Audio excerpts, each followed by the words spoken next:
Thank you all so much for tuning in today. I'm really excited to dive in this office hours for us all to learn about how to successfully and cost effectively freeze our eggs. And, based on the conversation, it seems like this is a very timely session. So, super excited. Before we officially begin, I want to share a bit of background information on our esteemed experts. Anya is the co-founder and COO of Blooming Eve, which aims to help women make the best reproductive health choices. She was previously the founder and CEO of April 22 Sustainable Marketplace, which was on the path to becoming the Amazon for sustainable products. Her year is split between San Francisco and exploring worldwide locations as a digital nomad. So similar to you, it sounds like, Olivia. Anastasia is the co-founder and CEO of Blooming Eve. She's also a business executive at the healthcare company SoftSmile. Anastasia knows how to navigate the egg freezing space and what to do to reduce costs while improving results. She comes from a family of IVF specialists and grew up in this field. So with that, I will hand it over to you, Anya and Anastasia. We're so excited to learn from your expertise today. We know how valuable your time is, and we're so grateful to you for investing in the Dreamers and Doers Collective in this way. Excited to kick in. Hello, everyone. We are very thrilled to be here, and thank you, everyone, for joining today to have this conversation with us that we believe is very important. So very dear topic to us. And let's start. And I want to start today with egg freezing technology and tell you a little bit more about that. So egg freezing technology actually has existed for a while. So it's very similar to IVF, and we will dive into that a little deeper later on. So in IVF, the first baby was born from IVF in 1978.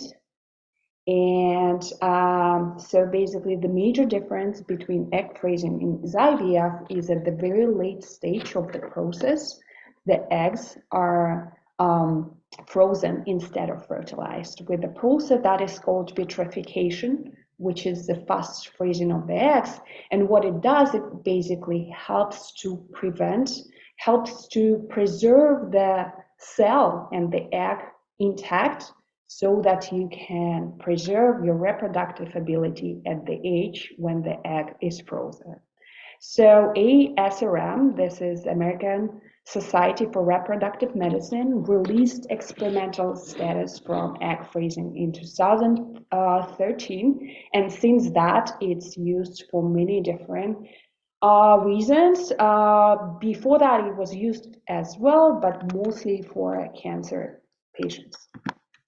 So why would you even use it? And what does it do? So unfortunately, fertility and our reproductive ability is very much affected by age. So we are born, and the baby is born with 1 million, 2 million eggs, and they decrease like during puberty. It's around 300,000, 400,000 eggs that are left. And after that, every month, 10,000 eggs die.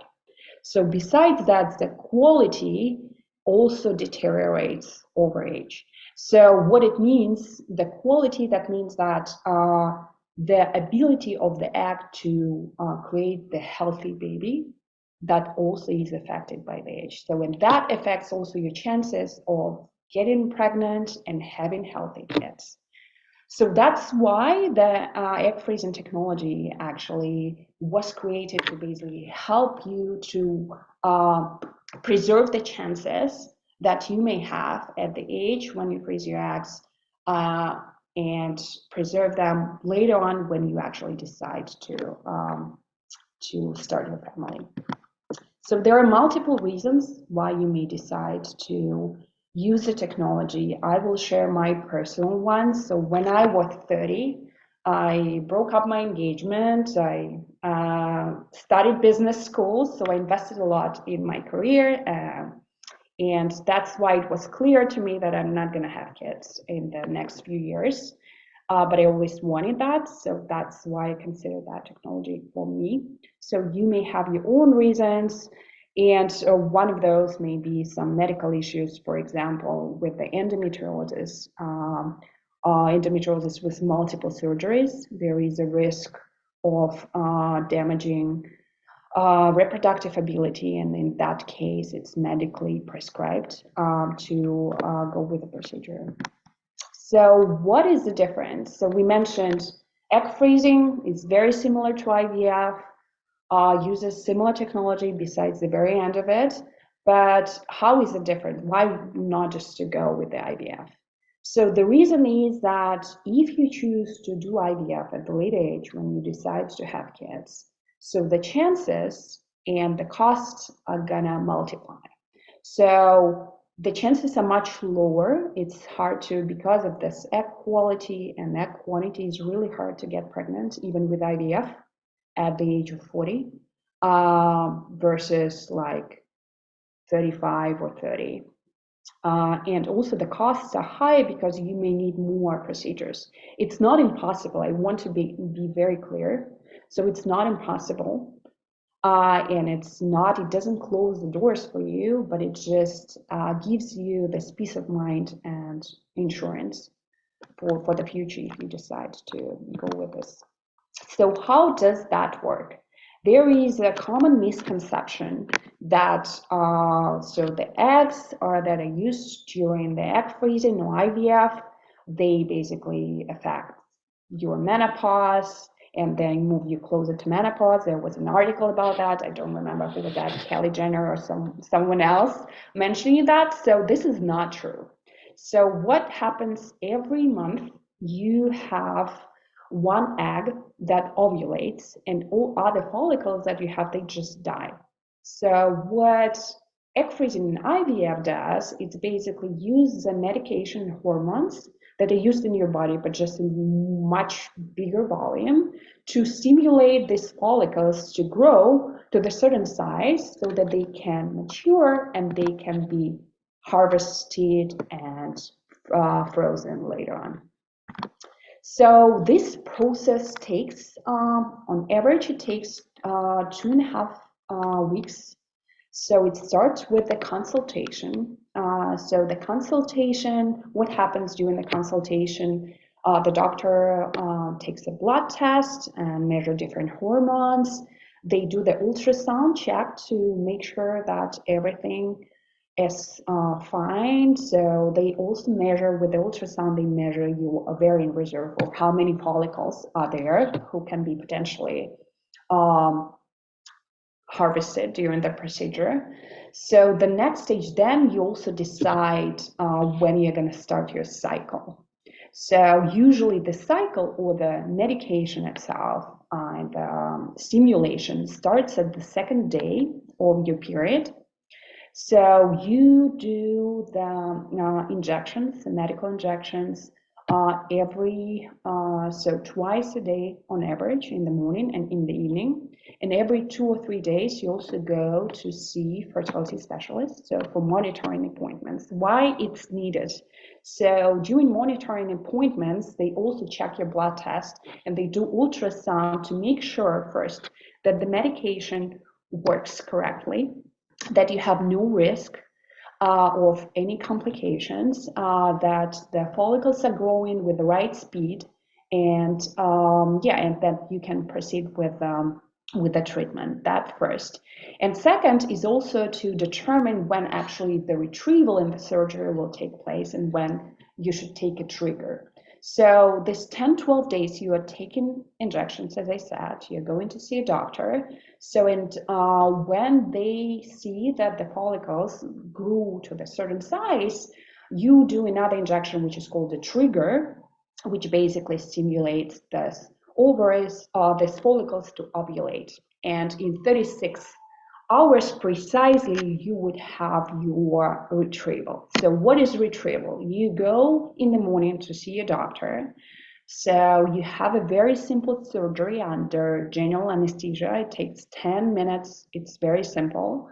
So during the surgery with ultrasound lead needle, the follicles that grow in your ovaries are basically sucked and retrieved from your ovaries and then in the lab they're going to be studied. The mature ones are going to be frozen. So basically, usually the next day after this procedure, you already know how many mature eggs do you have frozen.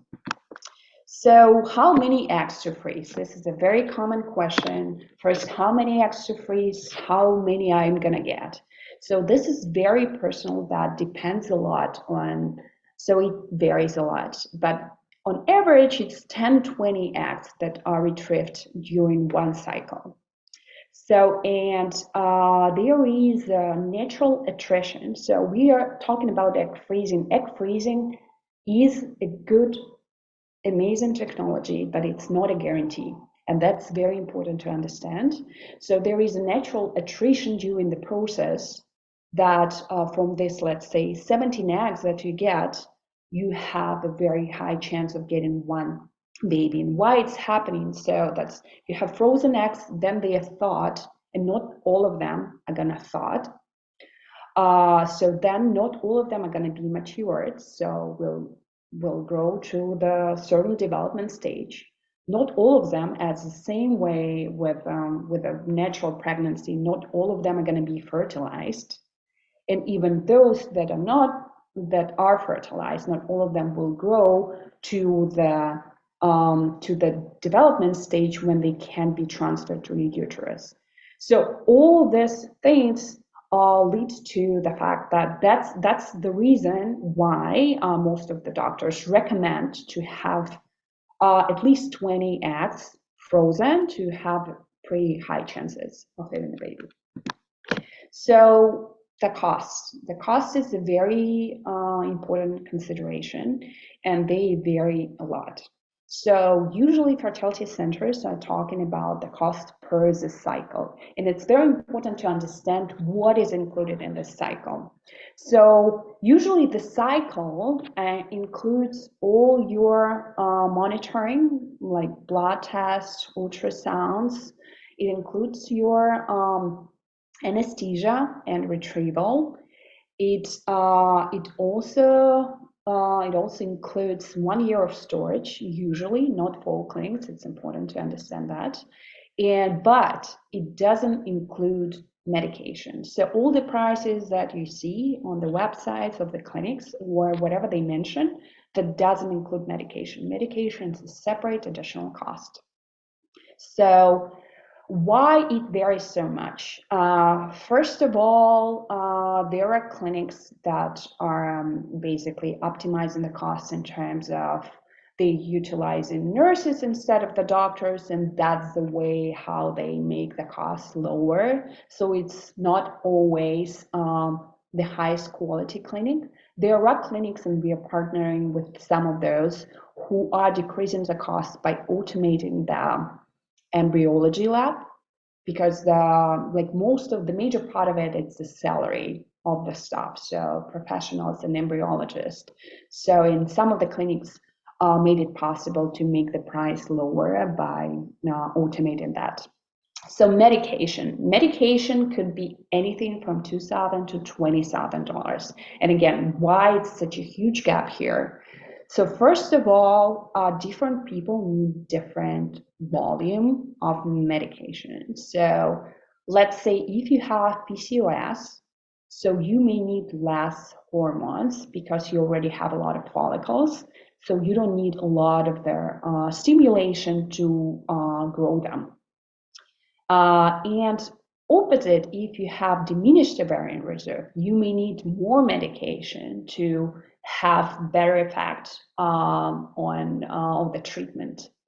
So that's one. Second one, how it can go all the way to 20,000. This is a rare case, but sometimes if the clinic, and that happens, if the clinic makes mistakes by billing not the right pharmacy, the pharmacy that is not in your insurance, in your pharmacy benefit, so you may get the prices that they would bill to the insurance company. At that one, it happens like $20,000. So we had this case with one of our patients when she thought that she had $20,000, which was not the case, but that's just something to keep in mind. So there are also other costs, the costs after the procedure. So those include annual storage. So the storage of anything around 250 to 1100. So usually in the clinics, the storage is a little bit more expensive. So, and if you want to save money, there is also a chance to do that by transferring your eggs to some other location. So in addition to that, when you decide to actually use your eggs and fertilize them and transfer them, there would be a cost associated with that. So and that cost may be anything around like $9,000 to $12,000 per transfer. So here we go to the success rates. So what are the success rates? Success rates are the chances, right? The chances of you to have a baby that depends a lot on the age when you do the procedure and also on the amount of the eggs that you freeze. So that's why some people decide, depending on your plans, your family plans, how many kids do you want, you may decide to have several cycles, or if you want to have you're doing it a little bit later but you want to have high chances, then you may go through more cycles to reach that probability.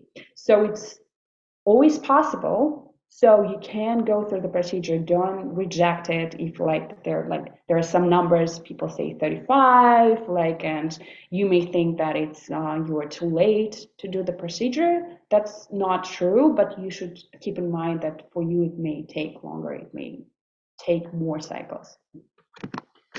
So that's something to keep in mind as well. So you can also increase your chances by changing your lifestyle and preparing your body for the procedure. So healthy nutrition, eating more fruits, just exercising, having regular exercise, having good sleep, that all affects the quality of your eggs.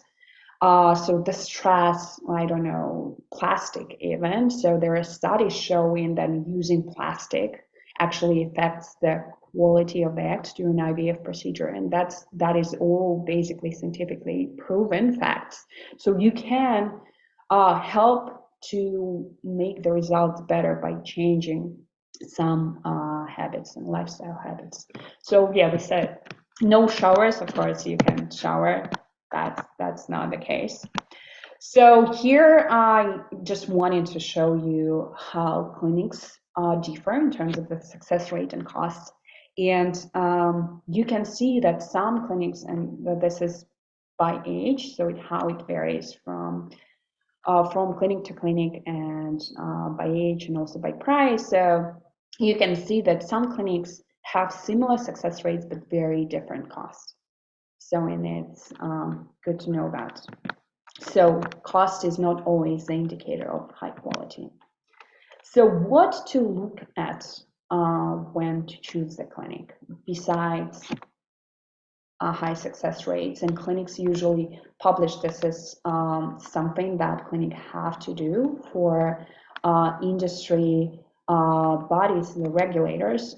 They basically publish their success rates, but success rates also, they help to indicate and show you on average how the clinic is doing, but they have some limitations because they basically show the stats for the patient that the clinic is taking. And if the patient that the clinic was seeing had, let's say, some diagnosis that wouldn't allow to have really high results, that may also impact the numbers that you're going to see.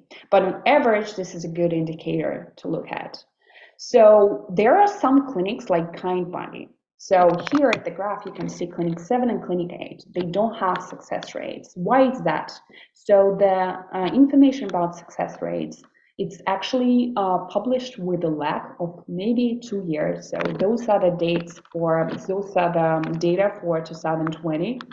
So we are in 2022, and you can see that for Kindbody, they had no data on success rates, so you cannot really tell objectively what the results were.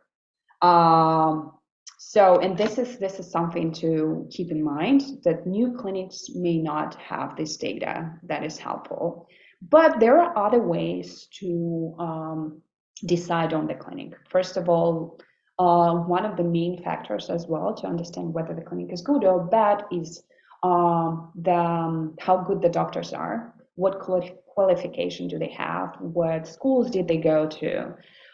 So embryology lab is a big piece of it, because some of the labs, and especially like in some clinics with the very cheap prices, some of the labs may use last generation technology as a slow freezing, which is much less efficient. So that may affect your results. So the qualification of the embryologist, because they select your eggs, they select mature eggs, they freeze them. So their qualification is very, very important. And there are certain KPIs for the embryology lab, and that's something, for example, that we test and check.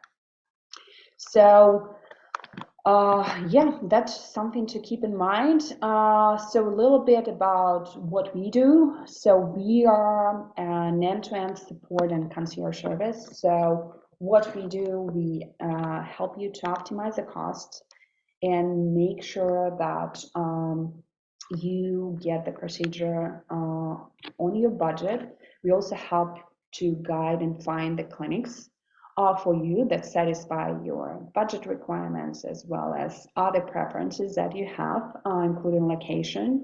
So we are helping to optimize and lead you through every step of the process. So we have fertility experts that you can ask any question that you have. They are ad hoc, so they are always accessible. And we also have meetups for the women to talk to each other, and one-on-one matching.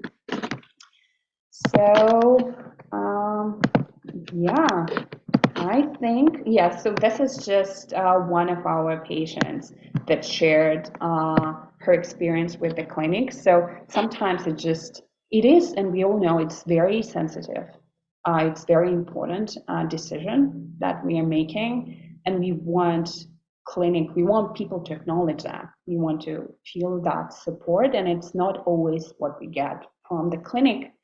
And yeah, I was very happy to hear that from our patient, that she felt important and she felt supported, and that's why we're doing this.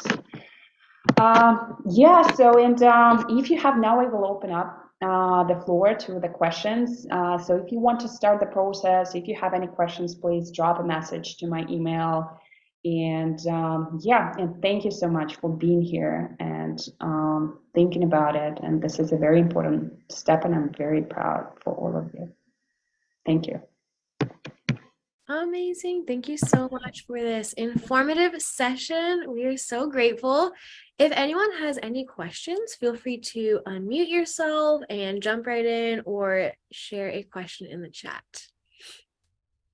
Hi guys, it's Sam. First of all, this was phenomenal, just like so helpful, because it's just been floating around in my mind and I haven't really materialized anything. So I appreciate just the background. It's really helpful. So I can't figure this out, and this might be a really stupid question, but where does insurance come in, or if they do come in, like what is the situation with that? Yes, this is a great question. So insurance. So there are different types of insurance. So there is a basic insurance, I don't know, Anthem, United Healthcare, and etc. So this type of insurance actually can cover your initial consultation. Usually it's all, like, mostly for everyone it's covered. You're just paying your copay, unless your insurance requires to have a referral first to see the specialist. And that's just something to check. But usually your initial consultation is covered. So another thing, insurance has a separate coverage for the medication. So you have a separate pharmacy benefit, and sometimes part of the medication can be covered. That really depends on the insurance. So there is like some insurances have prior authorization, and they while doing this process, they, I don't know, they reject some of the medications and the coverage, but something always can be covered in the medication piece as well. So those are the two major blocks that could be covered. So there is also insurance, and it's very important to ask your employer and your health benefit provider at your employer about the benefits, because sometimes what happens, women don't even know whether they are covered or not. And sometimes companies have additional agreements to the insurance where the fertility benefits are covered, and it may include egg freezing. Sometimes it happens, so it's good to ask. And there is a special fertility benefit insurance, so to say, like keratin progeny. If you have that, most probably your egg freezing cycle will be covered, almost all of it, or till certain amount. Yeah, I hope that. Yeah, that was helpful. Yeah, thank you. It sounds nuanced, but that's good to know. Yeah, I would say first step is always ask your HR and the benefits person in your company, what do I have? Because that's the first step. Even if you have something standard, you don't know, there may be an additional arrangement. Got it. Okay, thank you. And to do a little plug here, we are going to be providing employer benefits, pretty much in the second part of the year. So we are looking for employers who are interested in bringing on fertility benefits to their companies. At the plug.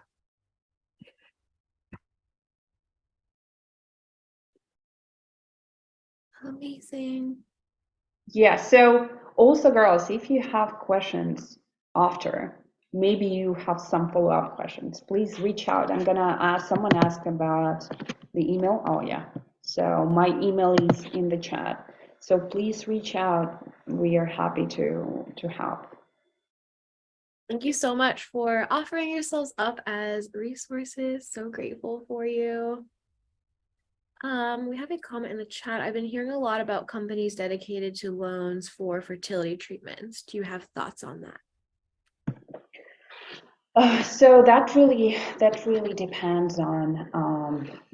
So the companies that are dedicated to loans, so the way it works, it's basically the interest rate may be a little lower than the personal loan rate. So that is basically the only difference between you taking a personal loan and or using one of those fertility loan companies. Yeah, so it's good to check the rates if that's something that you're looking into. So another option I think that some of our patients found useful is to, let's say, take an offer from the new credit card where you have a grace period and use that grace period to pay for your egg freezing. So that's another thing that you can do. What we do as well, we are for people who are really looking into several cycles or lower prices, and $10,000, that's not something that you can do, at least for now. We have partner clinics that have all in all pricing of $5,000. So that's also something to look into.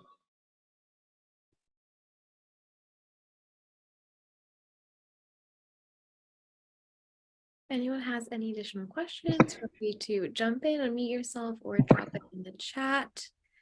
In the meantime, I'm going to go ahead and share in the chat our event feedback form. We'd love to hear what you thought of today's session, and if you have any ideas for any future sessions. We always love hearing your thoughts and feedback. If there are no additional questions, we can go ahead and wrap this session up. Thank you so much, Anastasiia and Anya, for just demystifying this process and being a resource for Dreamers and Doers members in this kind of, daunting, odd to navigate situation. So we really appreciate you and for, making yourselves available for any additional questions. And thank you everyone for joining and for asking great questions and for showing up today. It's always such a treat to learn alongside everyone. I hope everyone has an amazing rest of your day, and we will see you on the next one.